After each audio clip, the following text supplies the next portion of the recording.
ETF index mutual funds నేర్చుకుని stock మార్కెట్లో రాణించాలనుకుంటున్నారా? వెంటనే ఈ నెంబర్కి కాల్ చేయండి. నమస్తే అమ్మా. నమస్తే అమ్మా. అమ్మ, పూజ ఉదయం చేస్తాము, సాయంత్రం పూట కూడా దీపం పెట్టుకునే అలవాటు కొంతమందికి ఉంటుంది. ఏ సమయంలో చేస్తే ఎక్కువ ఫలితాన్ని ఇస్తుంది? దాంతోపాటుగా ఇంట్లో ఎవరు చేయాలి? ఆ ఇంట్లో ఉన్నటువంటి స్త్రీ చేయాలా, లేకుంటే పురుషుడు, అంటే ఆడవారు చేయాలా, మగవారు చేయాలా? అసలు మనకి శాస్త్రం ఏమైనా చెప్పిందా దీనికి సంబంధించి? మీరు మొదట అడిగిన ప్రశ్నకి శాస్త్రం దాకా అక్కర్లేదమ్మా. ఆ, మనం ఆలోచిద్దాం. భోజనం పొద్దున చేయాలా, సాయంత్రం చేయాలా? మధ్యాహ్నం చేస్తాము, నైట్కి అంటే పొద్దున. మధ్యాహ్నం అంటే పొద్దున. పొద్దున్న పొద్దున చేస్తాం, సాయంత్రము చేస్తాం. రాత్రి చేస్తాం కదా. కదా, పూజ కూడా అంతే. 2 పూట్ల చేయాలి. అయితే పొద్దున ఎక్కువగా బరువుగా తింటాం, ఆ, సాయంత్రం తేలిగ్గా కొంచెం తింటాం. తేలిగ్గా తింటాం. అమ్మ, ఇందులో అందరూ చేయాల్సిన అవసరం ఉంటుందా? అది చెప్తాను. అందువల్ల తప్పనిసరిగా 2 పూటలా పూజ చేయడం అన్నది పద్ధతి. అయితే చాలా మంది సాయంత్రం పెద్దగా పూజ చేయరు. చాలా తేలికగా దీపం పెట్టి ధ్యానం చేయడము, తేలిగ్గా పూజ చేస్తారు. అయినా తప్పు లేదు. ఉదయం అయినా సరిగ్గా పూర్తిగా చేయాలి. అది కూడా నిజంగా మనకి పెద్దలు చెప్పినటువంటిది ఏమిటంటే, సూర్యోదయ సమయంలో చేయడం చాలా మంచిది. ఉదయం ఎంత పొద్దున్నే వీలైతే, మరి తెల్లారుజామున కాదు. ఒక కార్తీక మాసం, ధనుర్మాసాల్లో తప్ప మిగిలిన సమయంలో తెల్లారుజామున చేయాలని ఏం చెప్పలేదు. అప్పుడు ధ్యానాలు అవి చేసుకోమన్నారు. పూజ మాత్రం సూర్యోదయం తర్వాతే. అందులో సంధ్యావందనం చేసేవాళ్ళు వాళ్ళు కూడా సూర్యోదయ సమయానికే చేయాలని చెప్పడం జరిగింది. కనుక ఆ సమయాలు చికాకుగా ఉంటాయి. సాధారణంగా పిల్లలు ఉంటే, జ్వరం వచ్చిన వాళ్ళు ఉంటే, పిల్లలు ఏడిచే టైం అదే కదమ్మా. అవును. అసలు సంధ్య వేళ పొద్దున కొంచెం బాగానే ఉంటారు, కానీ సాయంత్రం అసలు సంధ్య వేళ అయితే పిల్లలు ఏడుస్తారు. రోగం వచ్చిన వాళ్ళు చికాకు పడుతూ ఉంటారు. ఇంట్లో కాస్త మానసికంగా సరిగ్గా లేని వాళ్ళు పిచ్చి పిచ్చి మాటలు మాట్లాడుతూ ఉంటారు. ఇవన్నీ ఉండే సమయాలు. కనుక ఈ సమయంలో మనం దైవం మీద దృష్టి పెట్టడం గనక ప్రారంభించినట్టయితే ఇవన్నీ సర్దుబాట్లు అయిపోతాయి, మొదటి నుంచి అది అలవాటు చేస్తే. అందుకని సంధ్యా సమయంలో దీపం పెట్టడము, ప్రార్థన చేయడము. అందరూ దీపం పెట్టక్కర్లేదు గనక ఒకళ్ళు దీపం పెడితే మిగిలిన వాళ్ళందరూ అక్కడ కూర్చొని దండం పెట్టుకోవడము, తోచిన నామం చదువుకోవడము, స్తోత్రాలు చదువుకోవడము, మొత్తానికి దైవ ధ్యానంలో సమయం గడపమని చెప్పారు. ఉదయం సాయంత్రం కూడా. మీరు ఇంకోటి అడిగారు, ఆడవాళ్ళు చేయాలా, మగవాళ్ళు చేయాలి? అయితే దానికన్నా ముందు కొంతమంది కొన్ని మాటలు నేను విన్నానమ్మా. కొన్ని కమ్యూనిటీస్ మాత్రమే పూజ చేయాలి, నిత్యం పూజ, అందరూ చేయాల్సిన అవసరం లేదు, అంత ధూప దీప నైవేద్యాలు పెట్టి అంత పూజ చేయాల్సిన అవసరం అందరికీ లేదు. కొన్ని కమ్యూనిటీస్ అంటే బ్రాహ్మణ కమ్యూనిటీ మాత్రమే చేయాలి అనేది విన్నానమ్మా. అది కరెక్టేనా? తప్పమ్మా. ఎవరైనా చెయ్యాలి, అందరూ చెయ్యొచ్చు. అయితే ఉదాహరణకి ఇప్పుడు పొలంలో పనిచేసుకోవడానికి వెళ్ళే వాళ్ళు ఉన్నారమ్మా. పొద్దున ఇప్పుడైతే 10 నుంచి 5 దాకా ఎండలో చేస్తున్నారు, కానీ పూర్వకాలం అయితే తెల్లవారుజామున వెళ్ళి 9-10 కల్లా ఎండ వాళ్ళకి లెక్క, పొద్దెక్కడమే లెక్క. పొద్దెక్కే టైంకి ఇంటికి వచ్చి మళ్ళీ తర్వాత 4ంటికి వెళ్ళి పొద్దుగుకే టైంకి ఇంటికి రావడం, అలా చాలా చల్లబాటు వేళ శరీరం అలసిపోకుండా చక్కగా చేసుకునేవాళ్ళు. అట్లాంటి వాళ్ళని నువ్వు షోడశోపచార పూజ చెయ్యి అంటే కుదరదు గనక వాళ్ళు చెయ్యకపోయినా పర్వాలేదన్నారు. ఖాళీగా ఉన్నప్పుడు చేసుకోవచ్చు, అంతే తప్ప వాళ్ళు చెయ్యకూడదు లేదు. Assumption is different from banning. ఈ రెండింటికి మధ్య ఉన్న డిఫరెన్స్ తెలియక చాలా problems. Exempted is different, banned is different. చెయ్యొద్దు అని ఎక్కడా చెప్పాల, చక్కగా చెయ్యొచ్చు, అందరూ చెయ్యొచ్చు. అసలు కమ్యూనిటీస్ అంటే అందరూ చేయాలమ్మా. ఇప్పుడు వీళ్ళు అన్నం తినాలి, వీళ్ళు అన్నం తినకూడదు అని ఎవరి గురించి చెప్తున్నారమ్మా? శరీరానికి ఆహారం ఎంత అవసరమో మానసిక ఆరోగ్యానికి ధ్యానము, పూజ అంత అవసరం. ఎవరికి అక్కర్లేదు, అందరూ చేయొచ్చు.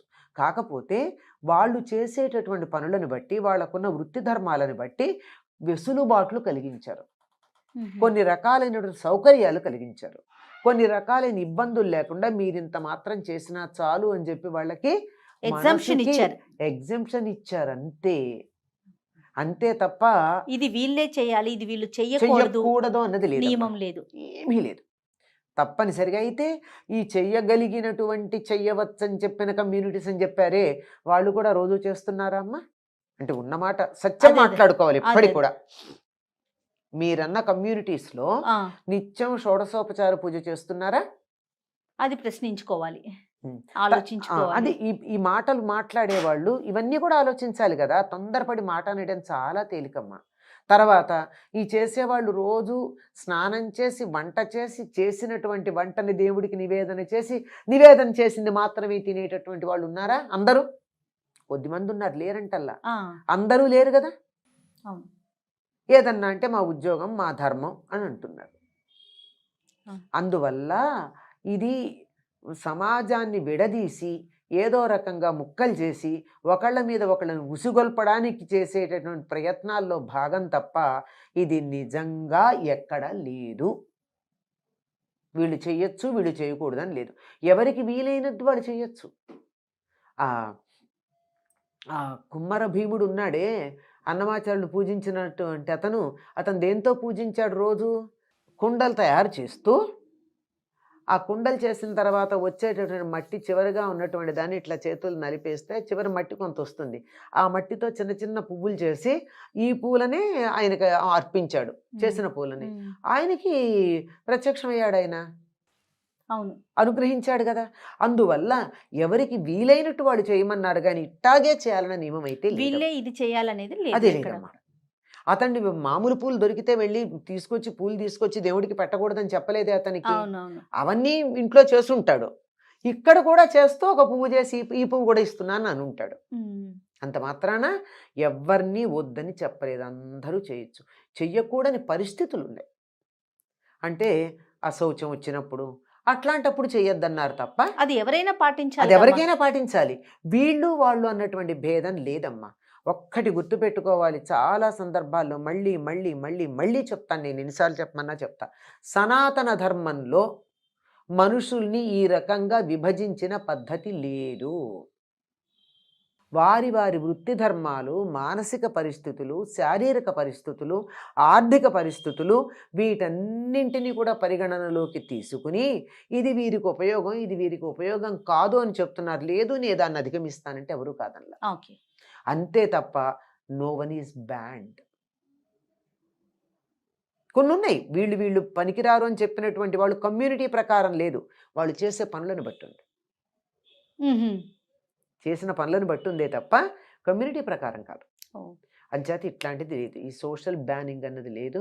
మీరు ఇంకొకటి అడిగింది ప్రధానమైనటువంటిది, ఆడవారా మగవారా? ఆడవాళ్ళ మగవాళ్ళ.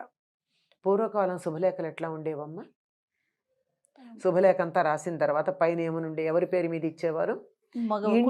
ఇంటి పెద్ద ఎవరుంటే వాళ్ళ పేరు మీద ఇచ్చేవారు. శ్రీ అని చెప్పి వాళ్ళ పేరు మీద. శ్రీ సహకుటుంబ వారు, కుటుంబ సభ్యులందరూ. అంతే తప్ప మిసెస్ అండ్ మిస్టర్ అని కానీ, మిస్టర్ అండ్ మిసెస్ అని కానీ, XYZ అని కానీ వీళ్ళందరివి ఉండేవి కాదు. కనుక ఎవరు ఇంటికి యజమాని ఎవరు అంటే, ఎవరు యజ్ఞం చేస్తారో అతడు యజమాని. అంటే పూర్వం యజ్ఞం అంటే బ్రహ్మాండంగా జంతువులు తీసుకొచ్చి అంతంత ఆర్భాటం చేయడం కాదు, రోజు ఇంట్లో హోమం చేయడమే. అగ్నికార్యం ప్రతి వాళ్ళు చేసేవాళ్ళు పూర్వం. అలాంటి చేసేటటువంటి చోట ఎవరు చేస్తారో వాళ్ళే చెయ్యాలి ప్రధానంగా అని. కనుక ఇంటికి శుభలేఖ ఇచ్చేటప్పుడు ఒకళ్ళ పేరు మీద ఇచ్చారే, అట్లాగే పూజ ఒకళ్ళు చేస్తే సహకుటుంబానామని చెప్తారు. కనుక ఆయన కుటుంబం అంతా అందులో వచ్చేస్తుంది. కనుక ఇంట్లో ఒక్కరు చేస్తే, ఇంటి యజమాని ఎవరో వాళ్ళు చేస్తే చాలు. ఆ యజమాని అన్న పదంలోనే ఈ ఇంట్లో ఈ అగ్నికార్యం, పూజ ఇత్యాదులన్నీ నేను చేస్తాను అన్నవాడికి యజమాని అని పేరు. ఆయన చేస్తే చాలండి. పూజ నిజానికి మగవాళ్ళే చెయ్యాలి. ఈ కాలంలో ఆడవాళ్ళకి వంటింటితో పాటు పూజ గృహం కూడా ఇచ్చేసి సుఖపడిపోతున్నారు మగవాళ్ళు. కాకపోతే నియమాలు మాత్రం చెప్తారు. ఆడవాళ్ళు తులసి కొయ్యకూడదు, ఆడవాళ్ళు గంట కట్టకూడదు, ఆడవాళ్ళు అది చేయకూడదు, ఆడవాళ్ళు ఇది చేయకూడదు. ఓకే ఒప్పుకుందాం, వాళ్ళు చేయకూడదు. చాలా సంతోషం వాళ్ళని చెయ్యొద్దంటే. మీరు చెయ్యండి, వాళ్ళు మానేస్తారు. ఏమ్మా? అవునమ్మా. వీళ్ళు చేయకపోతే కదా వాళ్ళు చేస్తున్నారు. పూజ నేను చేస్తానని ఆయన కూర్చుంటే గంట ఆయన కొడతాడు. ఎందుకు కొట్టాలి? అదే ఆయన పోబట్టే కదా. లేకపోతే గంట కొట్టడానికి పిలుచుకురావాలా? అదే కదా. మరి ఆడవాళ్ళు ఏం చేయాలి?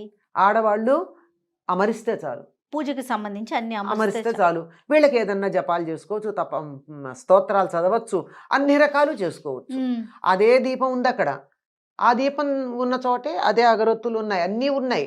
ఆ ఉన్న చోట కూర్చుని వీళ్ళు ఇంట్లో ఆడవాళ్లే కాదు, పిల్లలు పెద్దలు, ఓ కుటుంబంలో ఇవ్వాళ్ళంటే ఇద్దరు ఒంటికాయ సుంటు కొమ్ముల్లాగా ఉంటున్నారు, కానీ ఓ 25 మంది ఉండేవాళ్ళు కదా. ఇంతమంది ఉంటే ఏం చేసేవాళ్ళమ్మా? అందరూ పూజ చేసుకోవాలని ఉండదు, ఎవరికి వాళ్ళకి ఆత్మోద్ధారణ కావాలని ఉండదా? అంచేత ఇంటికి పెద్దెవరో వాళ్ళు పూజ చేస్తే మిగిలిన వాళ్ళందరూ అక్కడికి వచ్చి వాళ్ళు చేయవలసినటువంటివన్నీ స్తోత్రాలు అవన్నీ అక్కడే చేసుకుంటారు, అదే పూజాగృహంలో చేస్తారు.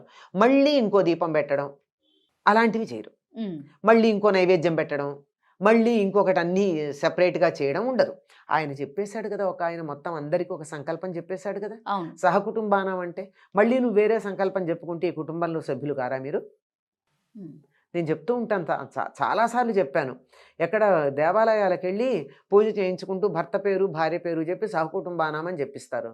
అంటే భార్య కుటుంబం వేరు, భర్త కుటుంబం వేరు అనమాట. మరి విడిపోకుండా ఆ దేవుడు అనుగ్రహం వల్ల విడిపోతున్నారు.